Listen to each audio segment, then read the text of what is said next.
വർഷങ്ങളായുള്ള ഇസ്രയേലിൻ്റെ ആക്രമണത്തെ 2023 October 7 Hamas പ്രതിരോധിക്കാൻ ആരംഭിച്ചതോടെയാണ് ഇസ്രയേൽ വംശഹത്യയുടെ മുഖം മാറുന്നത്.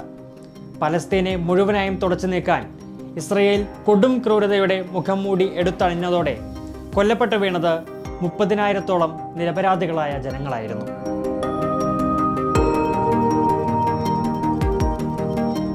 ഇസ്രയേൽ ആക്രമണത്തിന്റെ മറപുറത്ത് ക്രൂരതകൾക്കിരയാകുന്നത് കുരുന്നുകൾ കൂടിയാണ്. വിദ്വേഷവും ഭീകരതയും എന്താണെന്ന് പോലും അറിയാതെ സ്നേഹത്തിൻ്റെയും കരുതലിൻ്റെയും മാത്രം ലോകത്ത് ജീവിക്കുന്ന 10,000-ഓളം കുഞ്ഞു കുരുന്നുകളാണ് ആക്രമണമുഖത്ത് രക്തം ചിന്തി മരിച്ചു വീണത്. എന്താണ് ഭീകരതയെന്നോ എന്തിനാണ് ഈ ആക്രമണമെന്നോ ഒന്നും അറിയാതെ ഓരോ കുരുന്നും മണ്ണോട് ചേരുമ്പോൾ യുദ്ധക്കൊതിയന്മാരായ ഇസ്രയേലിന് ആവേശം കൂടുകയായിരുന്നു എന്ന് പറഞ്ഞാലും തെറ്റു പറയാനില്ല. അതുകൊണ്ടായിരിക്കുമല്ലോ ഗാസ സിറ്റിയിലെ അൽ നസർ പീഡിയാട്രിക് ഹോസ്പിറ്റലിൽ ചികിത്സയിലുണ്ടായിരുന്ന മുഴുവൻ കുഞ്ഞുങ്ങളെയും പുഴുവരിച്ച നിലയിൽ കണ്ടെത്തിയത്. മരിച്ച ശേഷം ഇവിടെ കൊണ്ടുവന്ന് കിടത്തിയതായിരുന്നില്ല ഈ കുരുന്നുകളെ, മറിച്ച് ചികിത്സ തേടി എത്തിയവരായിരുന്നു അവർ. ഡോക്ടർമാരും നഴ്സുമാരും കുഞ്ഞുങ്ങൾക്ക് ചികിത്സയും പരിചരണവുമെല്ലാം നൽകിയിരുന്നു. എന്നാൽ ഇസ്രയേൽ സൈനിസ്റ്റ് അധിനിവേശ സേന ഈ ആശുപത്രിയിൽ ഇരച്ചു കയറി ഡോക്ടർമാരെയും നഴ്സുമാരെയും തുരത്തി ഓടിക്കുകയായിരുന്നു. ചികിത്സയിൽ കഴിഞ്ഞിരുന്ന കുഞ്ഞുങ്ങളെ മാത്രം ആശുപത്രിയിലാക്കി ഇസ്രയേൽ സേന ഡോക്ടർമാരെയും നഴ്സുമാരെയും ഭയപ്പെടുത്തി ഓടിച്ചു.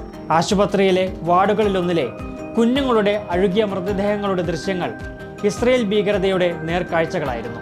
സ്ത്രീകളും കുട്ടികളും തുടങ്ങി നിരവധി പേർ ആക്രമണത്തിൽ പരിക്കേറ്റ് ചികിത്സയിൽ കഴിയുന്ന ആശുപത്രികളെ പോലും ഇസ്രയേൽ സേന സഹതാപത്തിൻ്റെ ലാഞ്ചന പോലുമില്ലാതെ പീരങ്കികൾ ഉപയോഗിച്ച് തകർത്തു കളഞ്ഞതെല്ലാം ലോകം എന്നും ഓർത്തിരിക്കുക തന്നെ ചെയ്യും. ഇപ്പോഴാകട്ടെ ഗാസ പൂർണ്ണമായും പട്ടിണിയിലേക്ക് കൂപ്പുകുത്തുകയാണ്. ഭക്ഷണം ഉൾപ്പെടെയുള്ള സഹായങ്ങൾ ഇസ്രയേൽ തടഞ്ഞതോടെ ജനസംഖ്യയുടെ 4/1 പട്ടിണി മുനമ്പിലാണ്. കുറഞ്ഞത് 5,76,000 പേരെങ്കിലും പട്ടിണിയിൽ നിന്ന് ഒരു പടി അകലെയാണ്.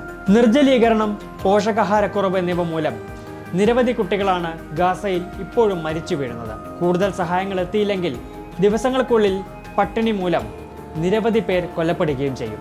ഗാസ സിറ്റിയിലെ കമാൽ അദ്വാൻ ആശുപത്രിയിൽ 2 നവജാത ശിശുക്കൾ ഇത്തരത്തിൽ കൊല്ലപ്പെട്ടു.